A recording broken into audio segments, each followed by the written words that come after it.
ሰላም ጤና ይስጥልን ውድ ተማሪዎች ቤተሰቦች እንዴት ናቸው? በዚህ የዘ ሴክሬት ስኩል ላይ የተለያዩ ትምህርቶችን ከሰባተኛ ክፍል ጀምሮ እስከ ዩኒቨርሲቲ ድረስ እንዴት ሊጠቀሙት ይችላሉ የሚሉ የተለያዩ ሀሳቦችን ይዘን እንቆያለን አብረን።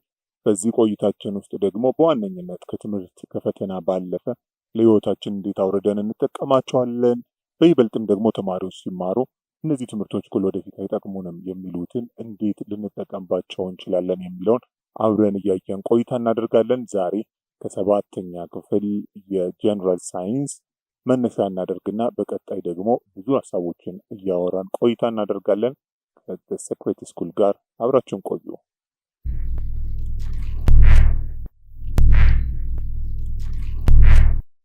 ተመልሰን መጥተናል። በዋነኝነት ዛሬ ቆይታ የምናደርገው የጀነራል ሳይንስ የሰባተኛ ክፍል ዋና መነሻችን ይሆናል እንጂ እያንዳንዱን ሀሳቦች እያወራን አብረን ቆይታ እናደርጋለን።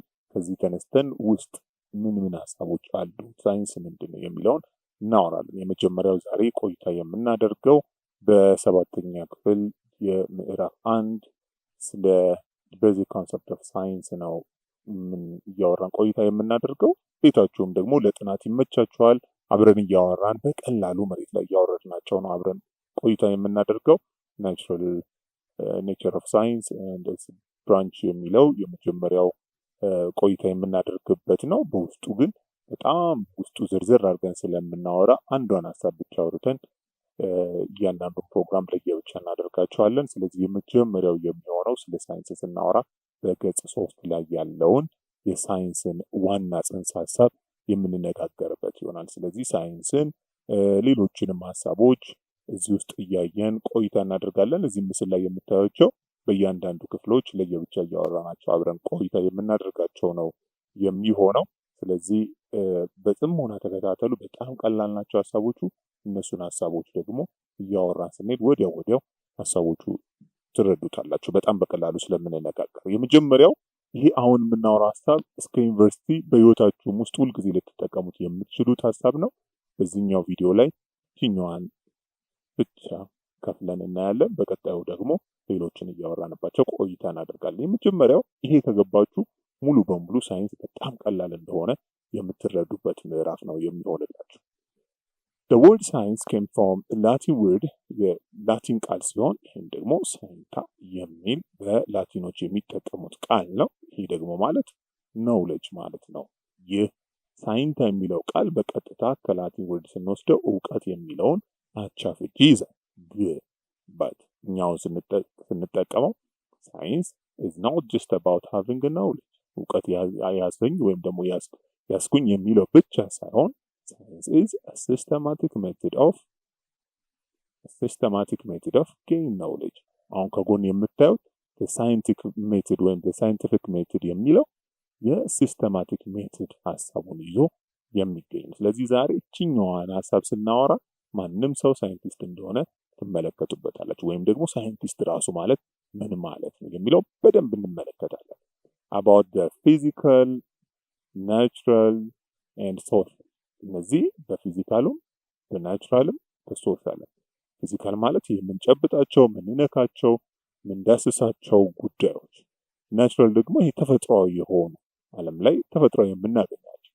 ይህኛው ደግሞ ሶሻል አስፔክት ማህበራዊ የሆነውን የሂውመን ሶሳይቲ የምናጠናበት ክፍል ነው።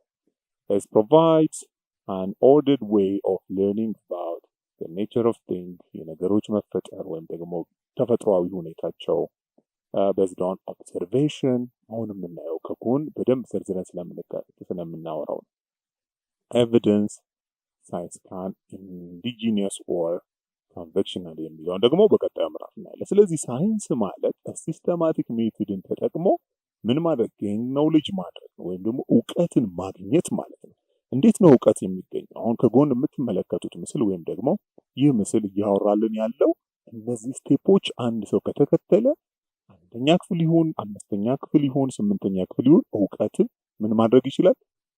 ማግኘት ይችላል ወይም ደግሞ ሳይንቲስት መባል ይችላል ነው እያለን ያለው። እነዚህ ብቻ ለብቻ እንመልከታቸው። በዋነኝነት አንድ ይለጥራላችሁ ኦብዘርቬሽን፣ ኩዌስችን፣ ሃይፖቴሲስ፣ ኤክስፐሪመንት፣ ኮንክሉዥን እና ደግሞ ሪዘልት ናቸው። ናቸው። እነዚህ ሳይንቲፊክ ሜትድ ወይም ደግሞ እውቀትን የምናገኝበት መንገድ ሲስተማቲክ ሜትድ ብሎ እየጠቀሰልን ያለው የሳይንስ ዋነኛ ሀሳቡ ነው። ስለዚህ እነዚህን ሀሳቦች ብቻ ለብቻ እያየን አብረን ቆይታ እናደርጋለን። በውስጡም ያሉትን ምስሎች ደግሞ በቀጣይ ምዕራፍ ላይ ምን ምን እንደሆኑ እናያለን። የመጀመሪያው ግን እዚህኛው ላይ በደንብ ትኩረት አድርገን እንስራ። ኦኬ። ስለዚህ አሁን እያወራን ያለ ነው እነዚህ ሳይንቲፊክ ሜትድ የሚባሉት ስንት ክፍሎች አሉት? 1 2 3 4 5 6 ስቴፖችን የያዘ። የመጀመሪያው ስቴፕ ምንድን ነው? ኦብዘርቬሽን፣ አንድን ነገር በአይናችን መመልከት።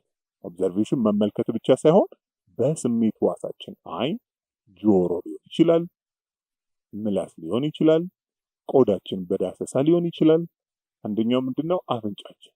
ስለዚህ በአይን፣ በጆሮ፣ በምላስ፣ በቆዳና በአፍንጫችን አንደኛ ክፍል ሁለተኛ ክፍል ሆነን የተማርነው የስሜት ህዋሳት። የስሜት ህዋሳት ማለት እያንዳንዱን መረጃ ወደ አይምሯችን የምናስገባበት ማለት ነው። ስለዚህ አንድን ጉዳይ ወደ አይምሯችን ማስገባት ማየት ብቻ አይደለም። እያንዳንዱን መረጃ ከየት? ከዓለም፣ ከውጭው ዓለም ምንድነው እያለን ያለው? ሳይንስ ማለት በሂውመን ሶሳይቲ ናቹራል ኦፍ ወርልድ ፊዚካል ወርልዱን እና አስፔክቱን ምን ይሄ ኔቸር ወይም ደግሞ ተፈጥሮን ማጥናት ነው አይደለ? በምን? በኦብዘርቬሽን እና ኤቪደንስ። አሁን ኦብዘርቬሽን ላይ ነን ገና አንድን ነገር እየተመለከትን ነው። ከተመለከትን በኋላ ወደ ሁለተኛው ስቴፕ እንሄዳለን። ይሄኛው አንደኛው ስቴፕ ነው። ሁለተኛው ስቴፕ ጥያቄ መጠየቅ ነው። አያችሁ፣ አንዳንድ ጊዜ እዚህ ጋር ሪዘልት የሚለውን ካያችሁ የመጀመሪያ ሆኖ ሊመጣ ይችላል። አንዳንድ ሰዎች በቀጥታ ምን ያደርጋሉ? መልስ ይመልሳሉ። ምንም ነገር ሳይመለከቱ ምላሽን ይሰጣሉ። ይሄ ስቴፖችን ሁሉ ዘሎ ወይም ሳይንቲፊክ ያልሆነ ጥናታዊ ያልሆነ ትክክለኛ ያልሆነ ሰዎች ምላሽ ነው የሚሆነው። ስለዚህ የሁለተኛው ስቴፓችን ምንድነው? ጥያቄ መጠየቅ። ይሄ ነገር ለምንድን ነው የጠቆረው? ይሄ ነገር ለምንድን ነው የሚጮኸው? በጆሮ የምንወስደው መረጃ ማለት ነው። ለምንድን ነው ይሄ ነገር የሚበራው? በምላሳችን የወሰድነው መረጃ። አያችሁት? ኦኬ። በቆዳችን ለምንድን ነው ይሄ ነገር የሻከረው? ለምንድን ነው ህዝቡ በጋራ እየወጣ ያለው? ለምንድን ነው ኳስ የሚወደው ሰው? ለምንድን ነው ሩጫ ኢትዮጵያዊ ጎበዝ የሆነችው? ለምንድን ነው ኢትዮጵያ ደሃ የሆነው? ለምንድን ነው ቶሎ ሀብታም ማን ሆነው? ለምንድን ነው ማንሰራ? አያችሁ፣ እነዚህ ጥያቄዎች የመጡት በምንድን ነው? በእነዚህ የስሜት ህዋሳችን ወደ አይምሯችን ውስጥ ባስገባናቸው መረጃዎች። እነዚህ ጥያቄዎች ምን ያስከትላሉ? ሶስተኛ ሃይፖቴሲስ። ይህ ግምታዊ የሆነ ግምታዊ ሲባል ማንም መንገደኛ የሚገምተው ሳይሆን እናንተ አይታችሁ በጣም በማስተዋል አያችሁ። ልብ ካላየ አይን አያይም ይባላል አይደል? ልብ ብላችሁ ማየት ማለት ነው። አስተውላችሁ ካያችሁ በኋላ እነዚህ ያያችሁት ጉዳይ ጥያቄ ፈጥረውባችሁ እናንተ የምትጠይቁት ጥያቄ አንዳንድ ጊዜ ሰዎች አይጠይቁት። እነዚህ የጠየቃችሁት ጥያቄ ደግሞ ምን ፈጥረዋል? ግምት። ለምንድን ነው ኢትዮጵያውያን ሩጫ የሚወዱት ወይም በሩጫ አንደኛ የሚወጡት? ቀጫጭን ስለሆኑ ነው ወይ ደግሞ አየር ሁኔታው ነው ወይ ደግሞ የምንመገበው ምግብ ነው? አያችሁት? እነዚህ መልሶች የእናንተ መልሶች ናቸው። መረጃን ወሰዳችሁ፣ ጥያቄን ጠየቃችሁ፣ ለእነዚህ ጥያቄዎች ደግሞ ምላሽ ሰጣችሁ። ምላሹ እየጨመረ በሄደ ቁጥር መልሶቻችሁ ወይም ደግሞ ለጥሩ ውጤት ከፍ እያላችሁ ሄዳችሁ ማለት ነው። አራተኛው ምን ይሆናል? ኤክስፐሪመንት ይደረጋል። ቀጫጫ ስለሆኑ ነው፣ ቀጭን ስለሆኑ ነው ይሞከራል። የአየር ንብረታችን ነው ይሞከራል። ምግባችን ነው ይሞከራል። እንደዚህ ነው ይሞከራል። እንደዚህ ነው ይሞከራል። እነዚህን ሁሉ ሞከራል። ስለዚህ ድርሻ ይኖራቸዋል። ይሄ 10% ሊኖረው ይችላል። ይሄኛው 50% ሊኖረው ይችላል። ይሄኛው 3% ሊኖረው ይችላል። የተለያዩ ግምታችሁን የሚያመጡ ውጤቶች ይመጣሉ።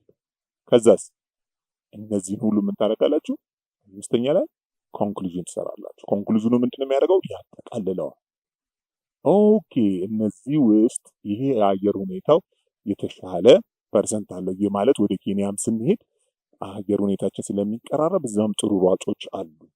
ዋው! ስለዚህ ኮንክሉዥን ስናደርግ በዚህ ምክንያት ኢትዮጵያውያን በሩጫ ጎበዝ ናቸው።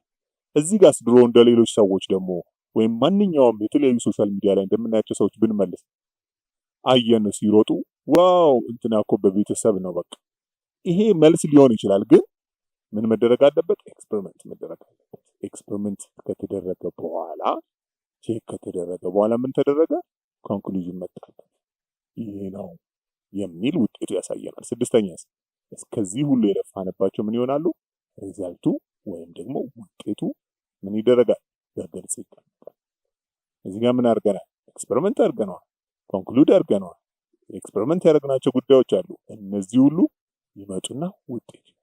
ስለዚህ በፐርሰንት 70%ቱን ኢትዮጵያውያን ጎበዝ ሯጭ የሚሆኑት የአየር ሁኔታቸው እና የመሬት አቀማመጡ ለሩጫ ጥሩ ስለሆነ። ይሄንን መልስ ማንም ሰው መንገደኛ ቢመልስ ይችላል። የእናንተና ይሄኛው የሚለያየው የመንገደኞች የሚለያየው እናንተ ምን ተጠቅማችኋል? ሳይንቲፊክ ሜቶድ ተጠቅማችሁ ኦር ሲስተማቲክ ሜቶድ። ይሄ ሲስተማቲክ ሜቶድ ምን አመጣላችሁ? ኤቪደንስ ማረጋገጫ። ሌላው ሰው ግን እስቲ የት አለ ብትሉት ላያረጋግጥላችሁ ይችላል። እናንተ ግን እያንዳንዱን ማረጋገጫ ከማየት ጀምራችሁ ጥያቄን ጠይቃችሁ ሃይፖቴቲካል መልስ ሰጥታችሁ ያንን መልስ ፈትናችሁት ኤክስፐሪመንት አድርጋችሁት ከዛ በኋላ ኮንክሉዥን አድርጋችሁ ሪዛልቱን ስትሰጡ ምን ተባላችሁ? ሳይንቲስት። ስለዚህ አንድ ሰው ሳይንቲስት ለመባል ትልቅ ክፍል ላይ መማር አይጠበቅበትም። ባላችሁበት ቦታ ላይ ይህን ሳይንቲፊክ ሜትድ ከተጠቀማችሁ እናንተ ሳይንቲስት ናችሁ። ይህን ክፍል በዚህ አበቃለሁኝ። በቀጣይ ክፍል ደግሞ መተን በደንብ ሳይንስ ምንድን ነው እያለን ገጽ በገጽ እንመለከታለን። ለፈተናችሁም ለህይወታችሁም ይጠቅማል ብዬ አስባለሁኝ።